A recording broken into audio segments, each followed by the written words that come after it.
A paz do Senhor, meu amado irmão, minha amada irmã, seja bem-vindos ao EBD em Foco. Meu nome é Herberson, estou aqui para mais uma aula na Escola Bíblica Dominical.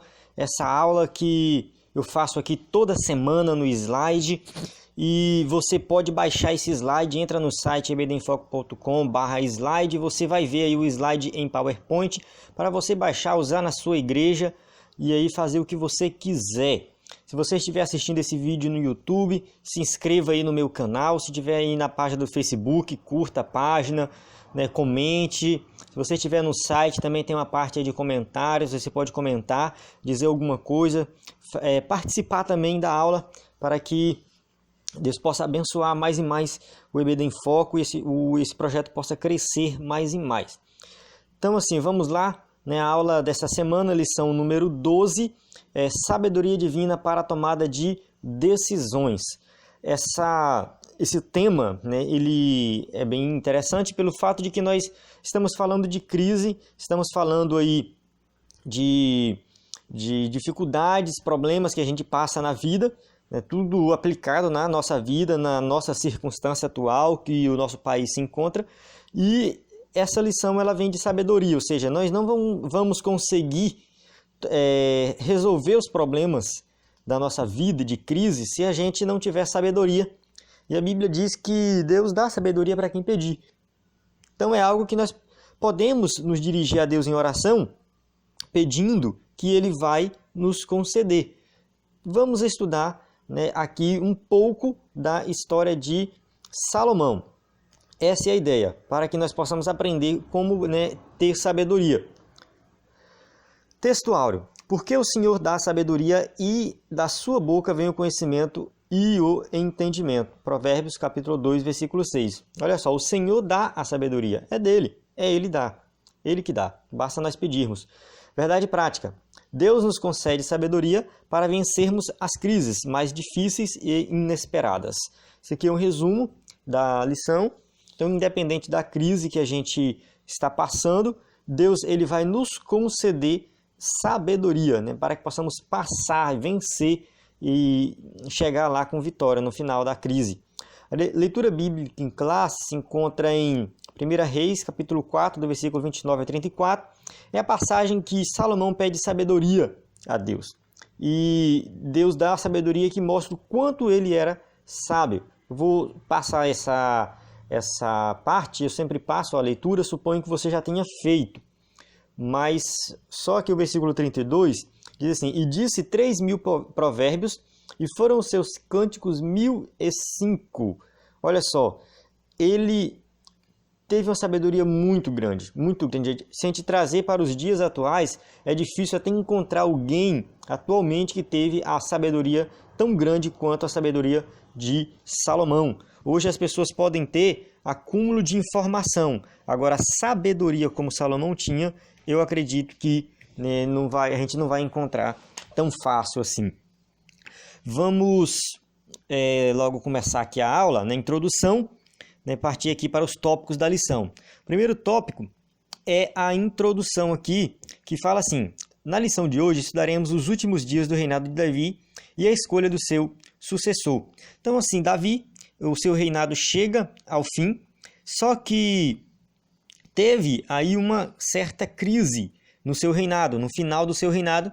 A gente vai ver aqui de forma detalhada que ele não preparou de fato o seu sucessor, ou se ele preparou, aconteceu alguma coisa, que houve uma tentativa de golpe por parte de um dos seus filhos, mas Deus entrou com providência e colocou lá de fato quem ele queria, que é Salomão, ou seja, o próprio Deus queria que Salomão fosse o rei de Israel, e Salomão se tornou o rei, foi o próximo rei depois de Davi, e tornou-se o rei mais próspero de Israel. Então a gente vai ver que a riqueza que ele teve foi muito grande. Foi um reinado que a gente não vê falar de guerra, a gente só vê falar de paz, e de também muita riqueza, muita bênção. E foi o que aconteceu. Deus era o desejo do coração de Davi, que Salomão fosse o próximo rei, mas era o desejo do coração de Deus também. E ele governou com sabedoria. Então foi um reinado próspero porque ele governou com sabedoria. Vamos ver como que isso aconteceu. A crise familiar no reino davídico. A velhice do rei. Então vamos lá. Primeiro, a gente tem que entender que Davi ele ficou velho, né? E diz assim a Bíblia, né? Sendo, pois, o rei Davi já velho e entrado em dias, cobriam-no de roupas, porém não se aquecia. Ou seja, o seu reinado havia chegado ao fim. Ele já estava doente, né? Além de velho, ele estava doente. Foi um rei que batalhou muito, foi para muitas guerras, então ele cansou. Chegou um tempo que o seu corpo, naquela época a medicina não era muito avançada, o seu corpo já pediu, né, para parar, e ele foi para a cama. Então o trono ficou vazio, né? Continuando aqui, e aí surge a pergunta, né? Quem será o seu sucessor? Quem será o seu sucessor? Já que ele chegou, né, ele não chegou a morrer ainda, mas ele não tinha mais condições de governar. Então, Israel precisava de um rei naquele exato momento. Só que a gente vê o seguinte, Davi ele não se preocupou muito com isso, né, de colocar logo o rei, ou por algum outro motivo, ele já tinha avisado quem seria o seu sucessor, mas não sei o que aconteceu. As pessoas parecem que não estavam muito confiantes na decisão do próprio rei, de quem seria o seu sucessor. Então a gente tem que entender o seguinte, em um cargo de liderança, né, o fim e o começo, né, não tem qual é o mais importante. É importante começar bem, com certeza, é importante começar bem, mas também é importante terminar bem. Não existe um mais importante. Eu coloquei aqui qual é o mais importante, o fim ou o começo. Todo líder tem que começar bem, ele tem que saber liderar no começo. Só que quando chega no fim, existe a seguinte pergunta, quem será o próximo quando eu sair? Seria o filho mais velho o próximo rei? Aqui no caso de Davi. Será que o rei que iria suceder aí Davi seria de fato o filho mais velho?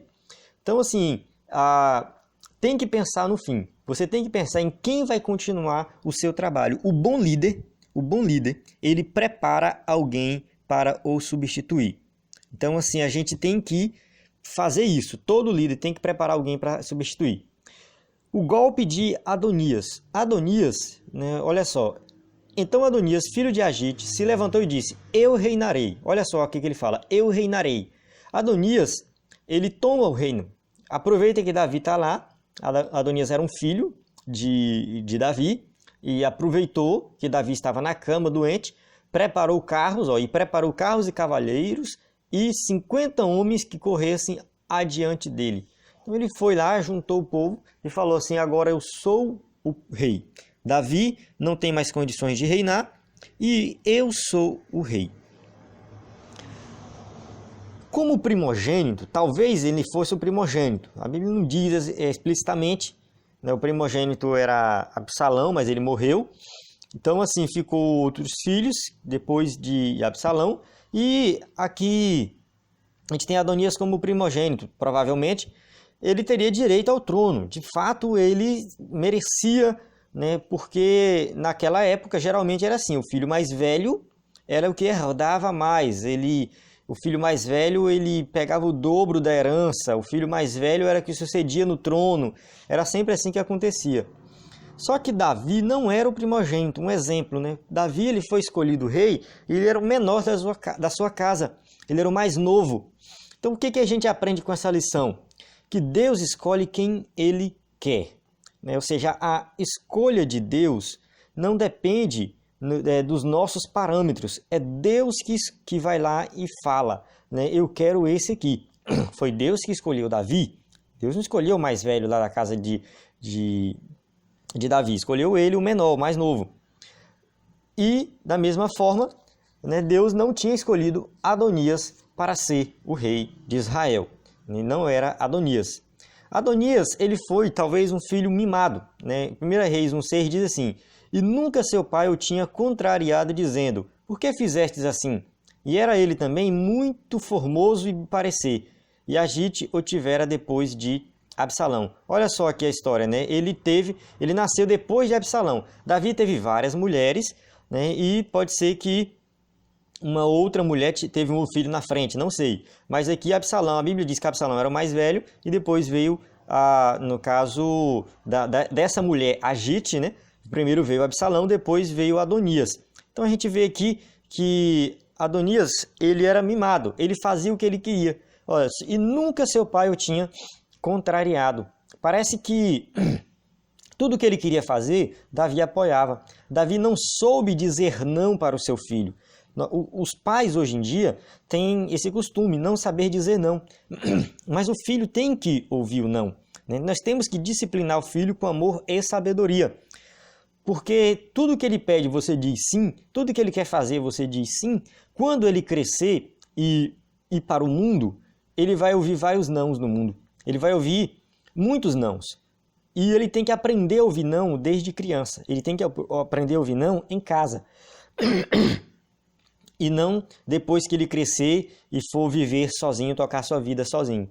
Então, o que aconteceu? Adonias, ele foi esse tipo de filho que não aprendeu a ouvir não, e quando chegou na época lá de substituir o Davi como rei, né, de vir o próximo rei, alguém falou: Adonias, isso não é para você, né? Você não pode ser o próximo rei. Ele não aceitou esse não.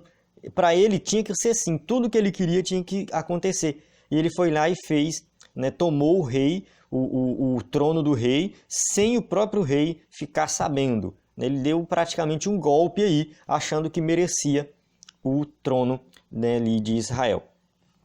Adonias e os valentes de Davi. Só que teve um probleminha básico aí, né? Adonias, ele não teve o apoio de todo mundo. Ele teve o apoio de alguns ali do rei, alguns dos que trabalhavam, né, para Davi, né, que trabalhavam para Davi, ele teve apoio, mas de outros ele não teve, principalmente desses aqui, o do sacerdote Zadok, o profeta Natã, os valentes de Davi, né, eles não aprovaram porque eles entenderam que Adonias, ele desrespeitou o rei publicamente. Então, alguns outros apoiaram, mas esses aqui não apoiaram. Esses aqui, eles estavam do lado de Davi. Eles sabiam que o desejo de Davi não era que Adonias reinasse.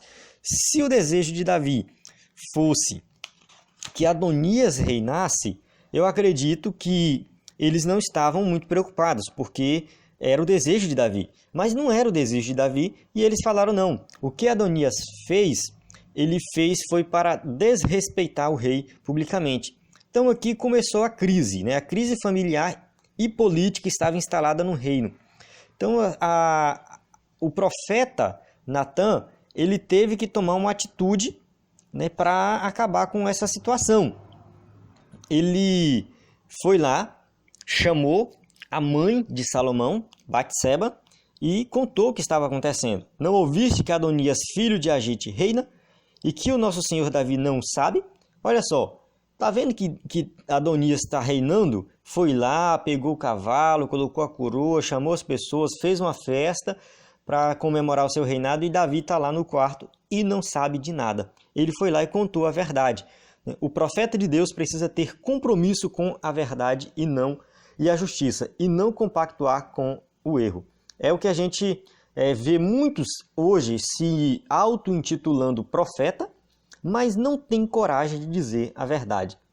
Sempre que acontece alguma coisa, ele vem escondendo o erro, ele vem compactuando com o erro para se beneficiar, né? Para se beneficiar ali. E a gente vê que isso não tem que acontecer. O verdadeiro profeta, independentemente de quem seja a pessoa, ele tem que estar baseado na Bíblia. Ele tem que estar baseado na palavra de Deus. É a palavra de Deus que vai dizer o que ele tem que fazer, o que ele não tem que fazer. Então, ter compromisso com a verdade e a justiça é estar alinhado com a palavra de Deus. É isso que a Bíblia fala. E o profeta, ele tem que estar baseado na palavra de Deus. E Natã, ele estava ali baseado na palavra, porque ele sabia que o que Adonias estava fazendo não era correto. A atitude de uma mãe em meio à crise. Vamos lá ver o que Batseba fez. Batseba, ela relata tudo a Davi. Ela conversa com Natã e ela vai lá contar para Davi E Davi, ele chama o profeta, né, Zadok, e Zadok, o sacerdote, na verdade ele chama o sacerdote, com Natã, o profeta, ali ungirão reis sobre Israel. Então tocareis a trombeta e direis, viva o rei Salomão. Davi, ele toma uma decisão.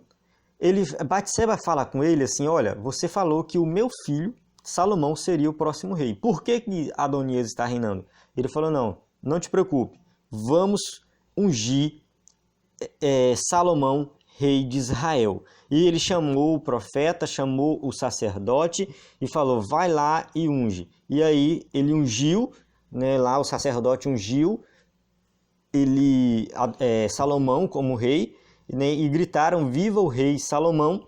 E a partir daquele momento, Salomão foi o rei oficial. Quando Adonias fica sabendo, ele foge e segura nas pontas do altar. As pontas do altar simbolizavam a misericórdia, o perdão e a proteção de Deus. Então tinha o altar, né, que era feito lá, que ficava lá no tabernáculo, que foi feito já por Moisés, era de ouro e tinha 4 pontas. Esse altar aqui era onde acontecia o sacrifício, era o altar de sacrifício, e Adonias ele corre e segura nas pontas do altar, porque ele estava clamando por misericórdia. Ele sabia que ele se auto-intitulou rei e Salomão foi ungido rei. Há uma diferença muito grande. Tem pessoas que se auto-intitulam profetas, tem pessoas que se auto-intitulam pastores, tem pessoas que se auto-intitulam homens de Deus. Só que isso não é bem assim. Não é assim. Ah, eu quero ser pastor, eu vou lá e me consagro a pastor. É o que a gente vê acontecendo, né? Às vezes o cara está numa igreja e ali ele não é pastor e ele revolta com todo mundo, vai lá, abre a igreja dele e se auto-intitula pastor. Só que, né, Adonias ele pagou um preço muito grande por se auto-intitular rei, porque ele sabia que o rei de verdade tinha que ser ungido rei. E tinha que chegar lá o profeta, não era obrigatório ter um profeta, mas dava autoridade. Mas o sacerdote, sim, o sacerdote ia lá e ungia. No caso de Salomão, né, de Davi, foi o profeta que também, né, era ali Samuel, né, que ungiu. E nesse caso aqui, né, de Salomão, já foi o sacerdote Zadok e o profeta Natã, que estavam lá presentes e ungiram ele rei. E a unção era que fazia de fato ele ser um rei. Adonias entendia isso. Quando ele ficou sabendo que ele foi ungido rei, ele falou, não, eu não tenho parte nisso aqui mesmo não, porque ele foi ungido e eu não fui. E ele foi clamar por perdão e misericórdia. Salomão perdoa Adonias, né, e mandou o rei Salomão e fizeram descer do altar e veio e prostrou-se perante o rei Salomão. E Salomão lhe disse, vai para a tua casa. Então Salomão não era um rei sanguinário, não queria começar o seu reinado logo matando o próprio irmão. Ele clamou, Adonias clamou por misericórdia e Salomão perdoou ele e falou, vai para a sua casa que, né, vai cuidar da sua vida para lá. Davi dá sábios conselhos a Salomão. Agora que ele é rei, ele aproveitou que seu pai está vivo, né, e ele vai lá conversar com seu pai e Davi vai e fala para ele, né, como foi o seu reinado e o que ele tem que fazer para não cometer os mesmos erros. Ele diz assim, e guarda a ordenança do Senhor teu Deus para andares nos seus caminhos e para guardares os seus estatutos e os seus mandamentos e os seus juízos e os seus testemunhos, como está escrito na lei de Moisés, para que prosperes em tudo quanto fizeres e para onde quer que fores. 1 Reis 2:3. Então a gente vê aqui que o principal conselho que Davi dá a Salomão é: anda na presença de Deus, guarda os seus estatutos, guarda os seus juízos, os teus testemunhos, que tudo que está na lei de Moisés, que assim tu vai prosperar. E Salomão, foi isso que ele fez. Salomão busca sabedoria para reinar. Vamos ver aqui a atitude dele agora como rei. O novo rei. Salomão amava ao Senhor. E Salomão amava ao Senhor andando nos estatutos de Davi, seu pai, somente que nos altos sacrificava e queimava incenso. Olha só, 1 Reis 3:3. Ele amava ao Senhor e ele andou nos caminhos de Davi. Então ele seguiu ali os conselhos de Davi. Davi falou para que ele fosse adorar a Deus, para que ele guardasse os mandamentos, e ele foi lá e cumpriu o que Davi falou. O que Salomão buscou primeiro? Ele não buscou riqueza, não foi riqueza. Poder? Também não. A primeira coisa que Salomão fez depois que ele se tornou rei não foi buscar poder e não foi fama. Ele buscou a presença de Deus. Ou seja, primeira coisa que ele fez foi adorar a Deus. A Bíblia diz que ele foi sacrificar, ele foi adorar a Deus. Então buscai primeiro o reino de Deus e todas as demais coisas vos serão acrescentadas. Tudo bem, a gente sabe que lá na frente Salomão meio que se desvia, começa a casar com mulheres que adoram outros deuses e tudo mais. A vida dele meio que, no final da vida, ele se afasta de Deus. No entanto, ele é um exemplo a ser seguido aqui no começo do seu reinado. A primeira coisa que ele buscou foi o reino de Deus. Depois ele conseguiu riqueza, ele foi um dos reis mais ricos de Israel. Ele conseguiu poder, porque ele era ali, Israel se tornou um dos países mais poderosos ali naquela região. Ele conseguiu fama porque pessoas do mundo inteiro iam lá, a rainha de Sabá, rei de não sei da onde, do Egito, ia lá ver a sabedoria dele. Ele ficou famoso. Ele conseguiu riqueza, poder e fama, conseguiu tudo isso. Mas a primeira coisa que ele fez foi buscar a presença de Deus. Então, ele é um exemplo nisso aqui. Você quer riqueza, poder, fama, você quer ser reconhecido, você quer ser uma pessoa importante, você quer fazer a diferença na sociedade, quer fazer a diferença no seu trabalho, quer fazer a diferença na faculdade, não interessa onde você esteja, quer fazer a diferença? Busque primeiro o reino de Deus e Deus vai fazer a diferença na sua vida, como fez com Salomão. Salomão pede sabedoria para Deus. Vamos lá. Ali em Gibeão, o Senhor apareceu a Salomão em sonhos e disse: pede o que quiseres que te dê. 1 Reis 3,5. Olha só, Deus fala: pede o que quiseres. Se fosse para você, o que você teria pedido? Eu fico imaginando assim, se Deus aparecesse para mim hoje e falasse assim: pede o que você quiser. Será que eu pediria sabedoria? É claro que, conhecendo a história de Salomão, eu posso até falar, vou fazer a mesma coisa. Mas Salomão foi pioneiro nisso aqui. Deus apareceu para ele, ele não tinha nenhuma referência. O que você teria pedido? Será que você teria pedido muito dinheiro? Muita gente pensa em dinheiro. Não, se Deus aparecer para mim e falar, pede o que quiseres, eu vou pedir logo 1 milhão na conta e pronto. Um carrão, poder autoritário, tem gente que quer poder para mandar. Se eu tiver poder, eu consigo dinheiro. Salomão não pediu nada disso. Olha só o pedido dele. Senhor, eu quero sabedoria para governar com justiça. Ele pediu sabedoria. Sabedoria. E a sabedoria para quê? Para governar. Ele estava ali diante de uma situação que era uma situação decisiva. Ele ia ser rei. Ele não ia ser qualquer um governante. Ele ia ser rei da nação que Deus escolheu, na qual um dia iria nascer o Messias. Então a gente sempre tem que vincular a história ali acontecendo, a narrativa, ao seu propósito maior.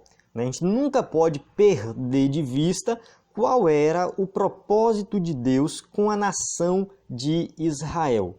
Qual era o propósito de Deus com a nação de Israel? Era que através de Israel todas as famílias do mundo seriam abençoadas, porque ali iria nascer Jesus Cristo, o Filho de Deus, que iria morrer pelos nossos pecados. Então Salomão, ele estava governando essa nação. Não era uma nação qualquer, não era um governo qualquer, era um governo da nação escolhida por Deus. Ele sabia disso, ele tinha isso na sua mente, ele tinha ali o conhecimento da lei, ele sabia que Deus tinha um propósito maior e ele foi pedir sabedoria para que ele pudesse governar com justiça. O melhor bem que podemos receber de Deus é a sabedoria. Ela ajuda-nos a enfrentar todas as crises de forma correta. Quer passar pela crise? Peça sabedoria a Deus que Ele vai te dar. Então peça sabedoria a Deus para liderar a sua família, para liderar os seus bens materiais e para liderar a obra de Deus. Todo crente vai ter aí essa tríade aí, a família, os bens e a obra de Deus. Na sua família, você vai pedir sabedoria para você levar adiante o seu casamento, para criar os seus filhos, para ter uma família realmente unida. Seus bens, é claro, você vai ter que saber administrar o que você tem que ter sabedoria, e a obra de Deus não pode ficar em segundo lugar, em segundo plano, ela tem que estar em primeiro lugar, porque todo crente, ele é um sacerdote, e ele tem sim acesso a Deus direto por meio de Cristo, e ele pode sim fazer a obra de Deus. Ah, mas eu não tenho cargo na igreja. Você pode pregar o evangelho, você pode evangelizar, distribuir um panfleto, você pode orar, você pode sim fazer a obra de Deus. Não precisa você ter um cargo na igreja. Peça sabedoria a Deus que Ele vai te dar, e você vai saber fazer a obra de Deus, mesmo não tendo um cargo na igreja. O desejo de construir um templo para Deus. Davi, ele tinha um desejo no coração. Ele disse: meu filho, eu tinha no meu coração o propósito de construir um templo em honra do nome do Senhor, o meu Deus. 1 Crônicas 22:7. Ele tinha, claro, porque ele já estava morrendo, e ele falou assim: não tem como, eu já cheguei no final da minha vida. Só que ele pediu para Deus para construir o templo, e a resposta de Deus foi o seguinte: você matou muita gente e empreendeu muitas guerras, por isso você não construirá um templo em honra do meu nome, pois derramou muito sangue na terra diante de mim. Olha só, Davi, ele foi um rei que ele partiu para a guerra, porque naquela época lá era matar ou morrer.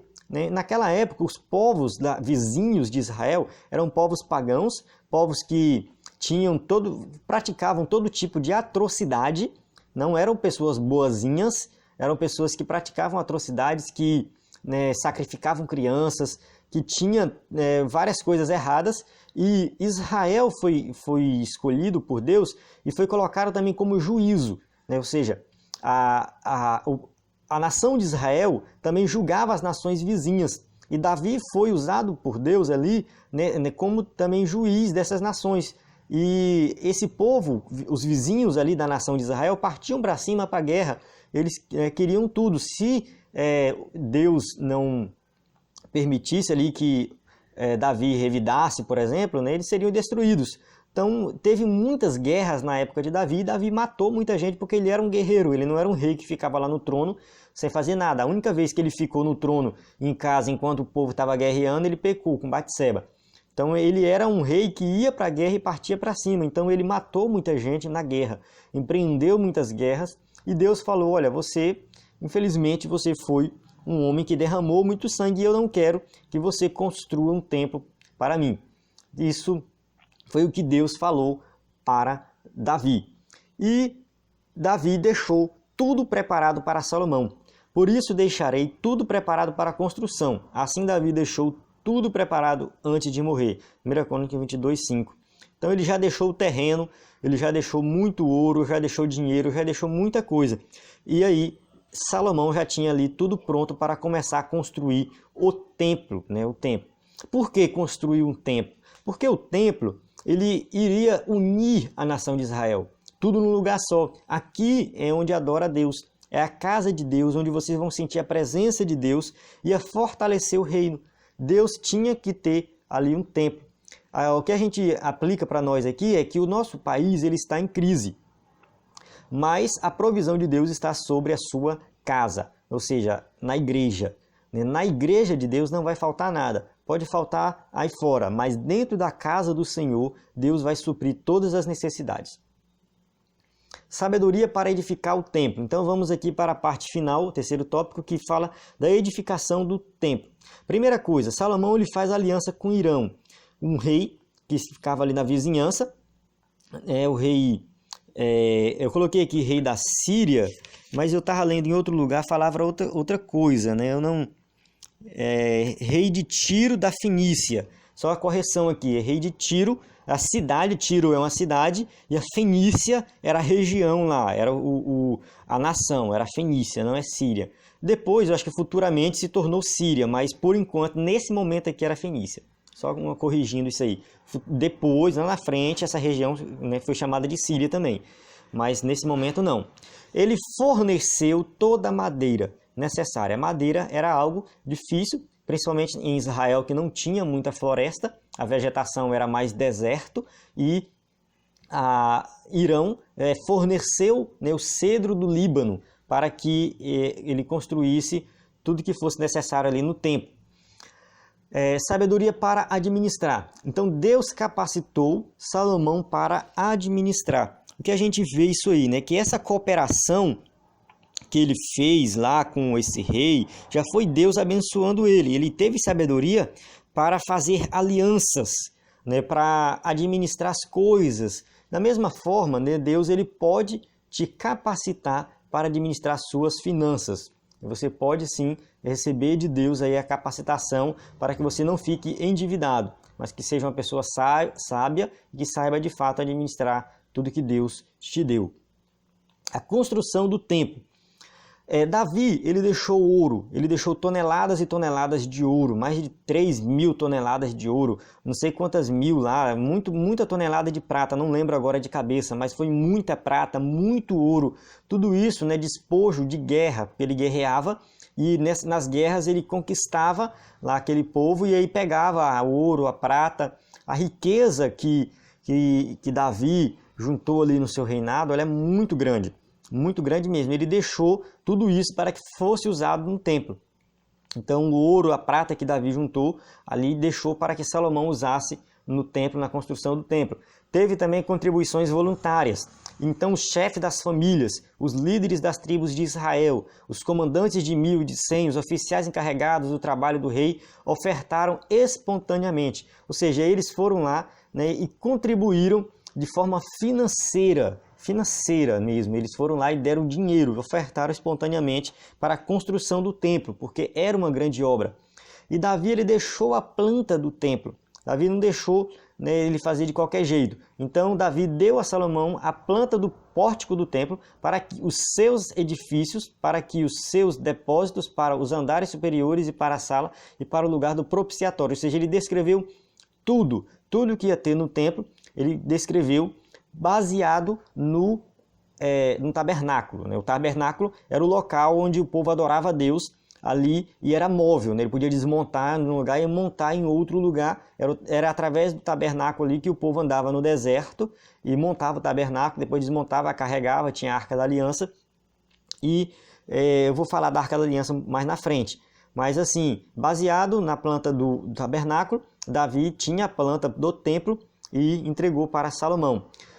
Todos trabalharam. Outra coisa, o povo não só contribuiu financeiramente, como eles foram para o trabalho. Eles foram dar o melhor deles, né? Porque eles estavam felizes ali com o reino de Salomão e eles estavam felizes que estava construindo o templo, o lugar que eles iriam adorar a Deus. A Arca da Aliança. Agora eu vou falar um pouco da Arca, né? A Arca da Aliança. A Arca da Aliança, ela simbolizava a presença de Deus, né? Ali na Arca da Aliança, ela ficava no tabernáculo. Tá aqui uma foto aqui do tabernáculo, não um desenho aí do tabernáculo, não uma foto, né? Ninguém estava lá para tirar uma foto, mas foi um desenho baseado no que a Bíblia diz, né? A Bíblia ensina aí sobre como deveria ser o tabernáculo, a Bíblia descreve tudo, todos os detalhes, e dentro daquela casinha lá escondido ficava lá a Arca da Aliança. Lá era o lugar santíssimo, o Santo dos Santos. Só entrava lá quem era o sumo sacerdote. Quem entrasse lá que não fosse o sumo sacerdote seria fulminado e morreria instantaneamente. Então não era qualquer um que podia entrar ali, né, no Santo dos Santos. E ela foi levada para o templo, que agora construiu-se o templo, não precisa mais ficar no tabernáculo. Agora ela tem um lugar fixo, não é um lugar mais móvel. Levou ela para o templo. Por quê? Porque a Arca da Aliança, como ela simbolizava a presença de Deus, então ela era o principal elemento do templo, né? O principal, porque o povo, ele sabia que quando não tinha arca, quando a arca não estava com eles, é como se Deus não estivesse com eles. E isso aconteceu, uma época aconteceu que a arca foi levada pelos inimigos de Israel. E até que a mulher falou, e acabou, né? Foi-se a glória de Deus. Então, e acabou, né? Ou seja, esse momento aqui, não, a presença de Deus estava lá, né? E não tinha ido embora. Aí surge a pergunta, né? Precisamos da arca hoje para sentir a presença de Deus? Eu peguei uma notícia aqui, né? Sacerdotes levam a Arca da Aliança para o Templo de Salomão, né? Uma correção, o Templo do Edir Macedo, construído lá pelo Edir Macedo, da Igreja Universal, lá em São Paulo. Eu tive a oportunidade de ir lá uma vez, realmente é uma construção muito grande, muito bonito, mas eu vejo nessa situação aqui, nessas circunstâncias, eles estão fazendo ali um sincretismo religioso, estão misturando as coisas. Nós somos agora cristãos, né? Olha só o nome do site, ó, Mundo Cristão, tá lá, o Home Mundo Cristão. Mundo Cristão. Tá falando de quê? De cristianismo, não é de judaísmo. E eles colocam elementos que não fazem parte mais do cristianismo, que já não tem mais valor nenhum depois da morte de Cristo. Eles levam a Arca da Aliança, aí o candelabro e não sei o quê, e daqui a pouco eles estão fazendo sacrifícios lá. Não vai demorar muito para colocar lá o altar de sacrifícios e pegar lá animais e sacrificar. Falta pouco para isso. E eles acham que ali, aquela arca, tem que ter a Arca da Aliança para sentir a presença de Deus. Em primeiro lugar, essa arca aqui que eles têm lá não é uma arca que eles fizeram. A arca lá do Templo de Salomão, de verdade, era a arca que Moisés fez com Arão. Então, a arca que já vinha já há centenas de anos. E a gente chega e vê essa situação hoje. E eles acham que precisam da Arca da Aliança. Mas o Senhor já se faz presente pelo seu Espírito Santo que habita no seu povo. Nós não precisamos ter mais ali a Arca da Aliança. A Arca da Aliança ela teve o seu valor lá no Antigo Testamento. Lá ela foi muito respeitada, representava de fato a presença de Deus, mas, enfim, passou, acabou. Ninguém sabe nem onde é que anda mais a arca. E mesmo que a arca ainda exista, ela não tem mais valor. Ela simplesmente era um símbolo que representava a presença de Deus, mas que hoje a gente tem o Espírito Santo. Nós temos, de fato, Deus dentro de nós. Isso que importa. A inauguração. E sucedeu que, saindo o sacerdote do santuário, uma nuvem encheu a casa do Senhor. Ou seja, eles foram inaugurar o templo. Foram 7 anos construindo o templo. Depois de 7 anos, esse templo ficou pronto. E diz que uma nuvem encheu a casa do Senhor, ou seja, era a glória de Deus. E os sacerdotes não podiam permanecer em pé para ministrar por causa da nuvem, porque a glória do Senhor enchera a casa do Senhor. Então foi uma festa muito grande mesmo, muitos sacrifícios, muita gente, e a Bíblia está dizendo aqui que a glória de Deus encheu a casa do Senhor. Então Salomão, ele protagonizou isso aí, construiu o templo, fez os sacrifícios. Isso foi uma bênção na época, uma bênção mesmo. Então a inauguração do templo não foi qualquer coisa, a glória de Deus se manifestou ali naquele lugar. Chegamos aqui no fim dessa lição, né? A gente tem que ver assim que Salomão ele não construiu o templo para a sua própria glória. Muitas vezes a Bíblia fala o templo de Salomão, mas o templo não era de Salomão, o templo ele era de Deus. Ele foi construído, né, por Salomão, Salomão puxou à frente e todo mundo participou, mas ele fez isso para a glória de Deus. Foi o que ele fez, para que tivesse um lugar para adorar a Deus, porque o foco aqui era Deus e não ele mesmo. Muita gente fala de Salomão e esquece que Deus ele é o personagem principal da história. É Deus que está agindo por trás de tudo isso, e isso de fato fica evidente no final aí da construção, quando inaugura o templo, que a glória de Deus enche a casa. Então assim, Salomão ele só foi aqui um personagem secundário, ele foi um figurante, ele não foi, né, o personagem principal. O personagem principal é Deus, sempre é Deus.